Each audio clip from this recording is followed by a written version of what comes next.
Early morning alarms, a trip to McDonald's, rain, roadworks, traffic. It can only mean it's a touring car day. We're on the way to Media Day at Donington Park.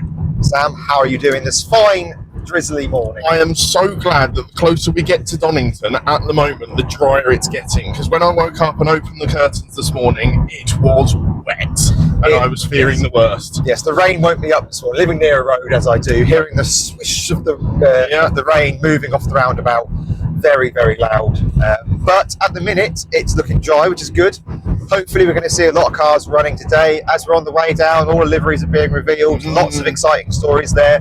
Toyota have gone to their global brand approach, and it looks sexy. It's stunning. It really does look good. De Leon seems to have forgotten to put any sponsors on his car for the year. That's looking very plain in BMW colours, but it's the usual BMW colours, and that always looks good. I am surprised at the lack of sponsorship on the car at the moment.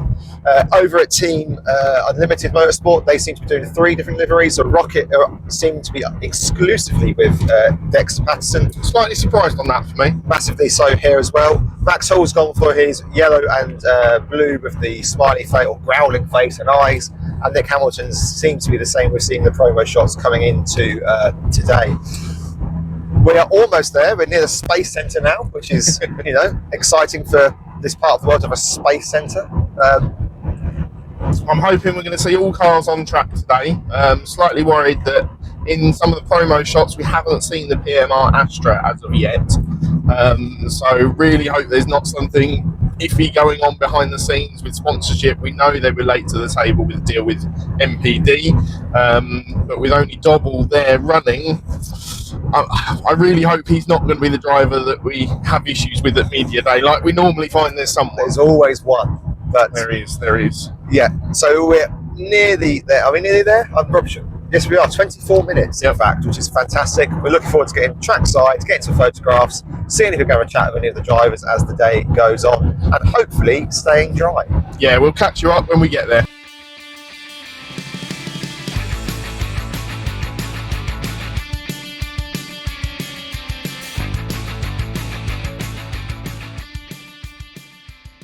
We are here at Donington. We are, and I forgot my sunglasses after telling you to remember yours, so that's all good. I remember the umbrella last thing this morning, and it was tipping it down, and now look at this lovely sunshine. It is beautiful.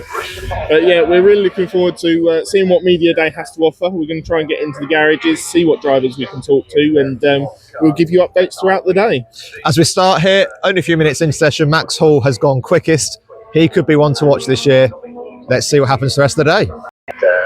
We are well into session number 2 here after lunch. Sam is busy and working. There he is. Whilst we get to grips with session number 2, with all the photos and videos, etc., here are some driver videos. So, what are your goals for this season going forward? I think obviously my first time in the car is going to be FP1 at Donington, so I don't know what the car's like. I've never driven it, never even sat in it yet. Wow. So I think first round I'm going to use it as a test session, build up for brands, and then I said, my goal is I definitely want a podium for this year for sure. Okay. If I can scrape a win, then great. What's your favourite circuit this season? Knockhill's always been my favourite because I love driving it, but I've never done any good there. I've always either broke down or crashed or something, and or the rain or something's happened to me. But Thruxton seems to be the track that I go well at, and I hate it. Really? I go around there with my eyes closed. A bit like in Florida. I'm a week on the roller coasters. I've been going around there with my eyes closed as well. But now I don't know why. But Thruxton seems to be the where I get my points. And I think I was running P4 there before I got a puncture, and then come 7th in 22, I think it was. But yeah, I like that, and also love being at Brands because Brands is my home track. Indy and GP. I love it there. Plenty of supporters to come along with you. Yeah, good. So, what dream car would you like to drive on the road, that is, if you could drive anything? It's got to be a Ferrari F40, isn't it? Yeah? Yeah, for sure. Plenty of those that have been crashed recently. Yeah. And Tom Chilton's got one, and Yeah, Tom Chilton's got one. And so has Ollie Jackson. But I asked them if I could have a go, and they wouldn't let me. So. Oh, that's a shame. That's a shame. Well, good luck for the season going ahead. Yeah, thank you. Hopefully guys. we'll see you later on. Yeah. Are you going to be at the races? Yeah, we're certainly doing the first 3 rounds, Good stuff. and then we'll see what we can get to afterwards. But we'll do Alton Park as well. Good stuff. We'll keep an eye out for you. So, plenty of years in the Jack Series without winning it yet. Is this your year? Hopefully, fingers crossed. Yeah. Hopefully, we don't have a disastrous start to the season like last year. But it's one of them things, and it can happen to anyone. So. It's looking really competitive in Jack Series this year as well, isn't it? Yeah, it's a big old grid this year. So there's like 8 people in it, or 9 people, something like that. So there's a lot of people in it, and good people. Yeah. Like the quick, like Charles is mega. He's been like really positive through testing. Pearson's still in it, he was really good last year. Do you look closely at the testing times, and do people worry you, or? It's hard to say. You never know what people are doing, and without until you get to the first round, you have no idea. No, you don't. People could be running low, no weight, high boost, low boost. People could be sandbagging, so you never know. What's the circuit you're most looking forward to this season? I'm looking forward to this one. It's home track for me, so lovely and flowing. It's mega, really. So yeah. And if there's one road car that you could drive, sort of like everyday dream car drive, what would it be? Good question. Not a clue. I drive a Transit at the minute, so okay. So I tend to be here, there, and everywhere in that. So cars are cars. I'll throw them around the track, and then. But yeah, no, I do like some of the old classics. Like good old TT40 and. I do like a good Porsche. Have you been down to Goodwood? Yeah, a while ago, but not for a while. So, well, tend not to get out too much work racing and work. So, well, good luck for the season ahead, and all the best, and hopefully you bring home Jack Sears. Fingers crossed. Cheers, buddy. Cheers.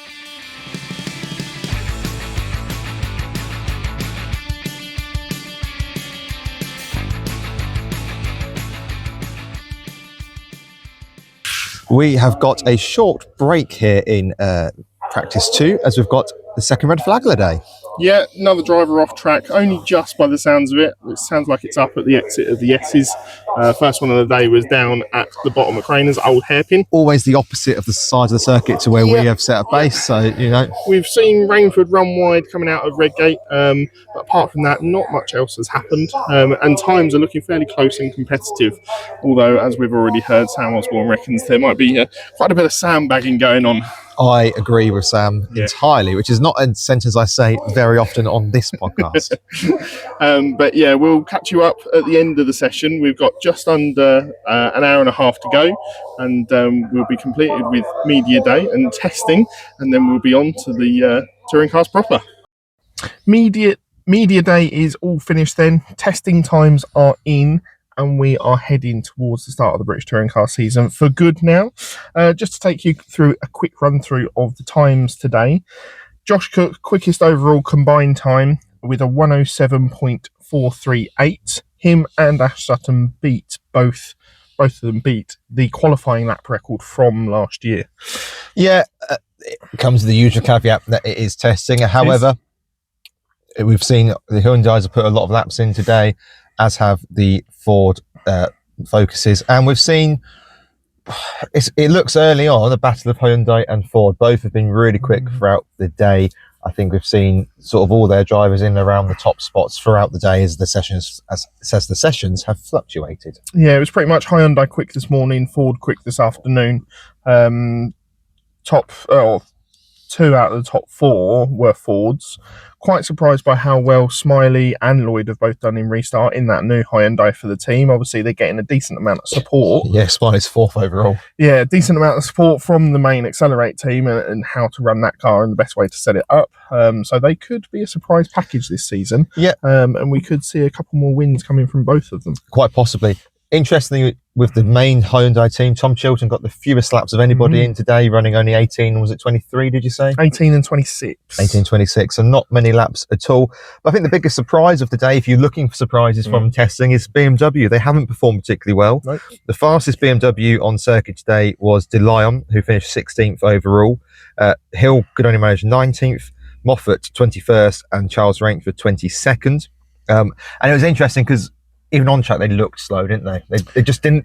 It just didn't look altogether right today. Yeah, whereas at times Sutton, especially in the Focus, More angles than a GCSE maths paper. Turning in down at the old hairpin, he just got the car to grip, and it almost, you know how Max Verstappen has the car set up so twitchy, other drivers can't drive it. It almost looks a bit like that, and his turning is so sharp, but he knows how to control that car and how to get the best out of it. It almost glitches going for a corner. It's straight, glitch, now it's turning. Yeah. But Darrell De Leon drove the most laps today. He did over 100, I think 105 in total. So he's getting plenty of mileage behind the wheel of that BMW with very little sponsorship on board, but we will see if that changes before the start of the season. There's a big old space down the side, which you would think that there is either a deal pending or a deal that has fallen apart at the last minute, because even if they didn't have anything to go down there, I just don't know why you wouldn't put BMW or WSR or Thank You Colin or something down the side of it, because it's just very bare, isn't it? Talking of Colin, we have seen him around today doing a little bit of driver coaching. Obviously, it's a fairly inexperienced side of BMW, having Rainford in there and De Leon. Yes, De Leon's done a full season, but there's a lot to learn, especially jumping into a brand new car. And I think having a wise head like his around is really going to help settle them in, shall we say. Quick few other thoughts on myself. I was going to give Virtue a pass till I saw the livery in the flesh. Still hate it. Morgan's is better, but I don't love it.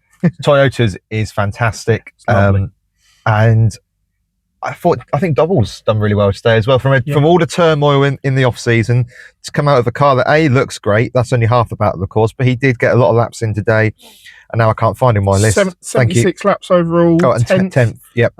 With a 107.98. So yeah, half a second off the fastest time today, but consistent.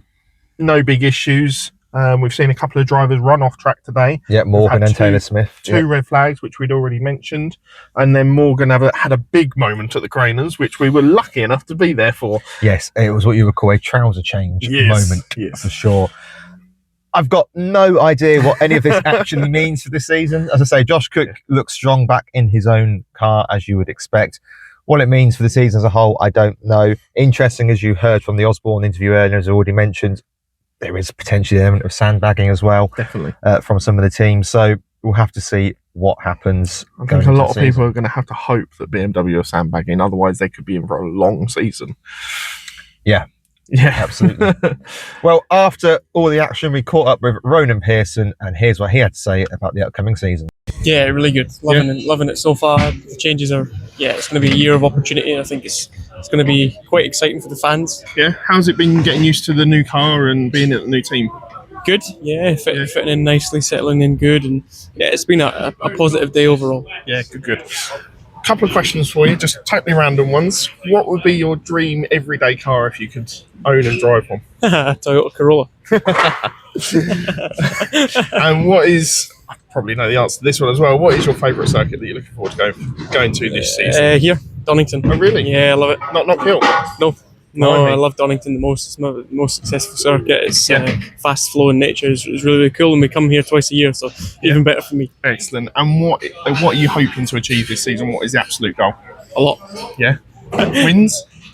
Who knows? Yeah. We did that last year. I've got that under my belt. I want to do the same again. Yeah. We've got a really good race car. We want to find a little bit more outright pace, but we're really close to that as well. So a lot of points scoring would be nice as well. Yeah, definitely. Okay, well, hopefully you'll get on well this season, and good luck. Well, that pretty much concludes me today, but the content is only just beginning. This is the first big tick out of the way. We've got a hell of a lot of stuff coming up, haven't we? Yeah, definitely. We've got a video every single day leading up to the first weekend in Donington, starting on Monday evening. So make sure that you are subscribed. Click the like button, leave us comments. We like to interact with all the people there. We've met so many people today as well that we hadn't met before. It was really nice to talk to all the drivers. They're really welcoming and forthcoming with interviews, which we really like. Yep. And of course, our annual British Touring Car booklet, leaflet, book, whatever you want to call it, will be available before the start of the season as well. That will be available as ever for free. So keep an eye on our Facebook and possibly Instagram if Zuckerberg is letting us put things like that on Instagram. But last year it was through Facebook. So keep an eye out there so you can download your free copy of the 2025 British Touring Car Podcast season guide for free. Hopefully everything you need to know as well. Taking a look at all the drivers, all their profiles, all the rules and regulations for the season going forward, all the different places that you can find us on social media. And don't forget, we are still on YouTube going forward, and we're trying to get out as many videos as we can this season going forward. But until then, going forward a lot. But until then, we will see you soon, and we'll be back for Donington. Bye bye for now.